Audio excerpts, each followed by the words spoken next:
গ্রীষ্ম বর্ষা পিনিতি ভরসা। হ্যাঁ, পিনিত শপিং সিটি। নমস্কার, আপনারা দেখছেন হুগলি আপডেট। আপনাদের সঙ্গে আমি উষা। আসছি খবরে। চুঁচুড়া বিধানসভায় তৃণমূলের শক্তি প্রদর্শন, প্রার্থীর সমর্থনে রোড শো, উপস্থিত ইউসুফ পাঠান। আসন্ন বিধানসভা নির্বাচনকে সামনে রেখে চুঁচুড়া বিধানসভা কেন্দ্রের জোর কদমে প্রচারে নেমেছে তৃণমূল কংগ্রেস। তৃণমূল প্রার্থী দেবাংশু ভট্টাচার্যের সমর্থনে এক বিশাল রোড শো অনুষ্ঠিত হলো, যেখানে উপস্থিত ছিলেন প্রাক্তন ক্রিকেটার ও তৃণমূল সাংসদ ইউসুফ পাঠান। রোড শোটি শুরু হয় ব্যান্ডেল কাজিরাঙ্গা মোড় থেকে এবং ব্যান্ডেল লিচুতলায় শেষ হয়। পথে পথে সাধারণ মানুষের উচ্ছ্বাস, দলীয় কর্মী সমর্থকদের ঢল এবং স্লোগানের মুখর হয়ে ওঠে পুরো এলাকা।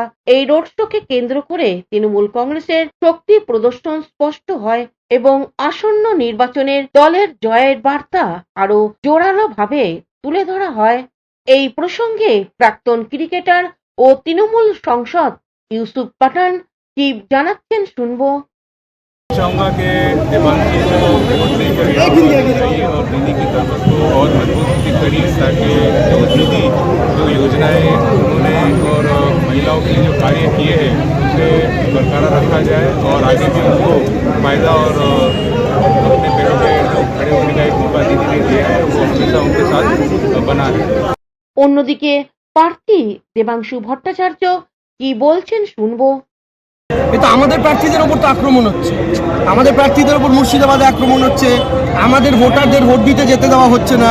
যে যে বুথে তৃণমূলের স্ট্রং হোল্ড সেই সমস্ত জায়গায় ভোটিং স্লো করার চেষ্টা করছে, ইভিএম মেশিন ইচ্ছাকৃত খারাপ দিয়ে। তো এগুলো তো বাংলার মানুষ বুঝতে পারছে, বাংলার মানুষ দেখছে। মানে এতদিন পর্যন্ত ইলেকশন কমিশন যা খেলেছে, বিজেপি তো এবার ইলেকশন লড়ছে না, ওই ইলেকশন লড়ছে ইলেকশন কমিশন। তৃণমূল কংগ্রেসের প্রতিদ্বন্দ্বী এবার ইলেকশন কমিশন এবং বিজেপির মুখ্যমন্ত্রীর ফেস এবার জ্ঞানেশ কুমার। ঠিক আছে, তো Gyanesh Kumar is our main opposition, Gyanesh Kumar is the chief ministerial face of BJP. ঠিক আছে, তো এই যে এইভাবে লড়াইটা হচ্ছে, ওরা যে লড়ছে, এখন লাস্ট দিন ভোটের দিন যদি কিছুটা ইন্টারাপ্ট করা যায় সেটাই চেষ্টা। হুগলি থেকে অভিষেক গুপ্তা ও চন্দ্রনাথ দত্তের রিপোর্ট, হুগলি আপডেট। তারকেশ্বরে বিজেপির প্রার্থীর সমর্থনে রোড শো, অভিনেতা মিঠুন চক্রবর্তী। তারকেশ্বর বিধানসভার বিজেপি প্রার্থী সন্তু পানের সমর্থনে তারকেশ্বরে এলেন বিজেপির বিশিষ্ট রাজনীতিবিদ তথা ভারতের চলচ্চিত্র অভিনেতা মিঠুন চক্রবর্তী। এদিন সকালে হেলিকপ্টারের শাহাপুর ফুটবল মাঠে এসে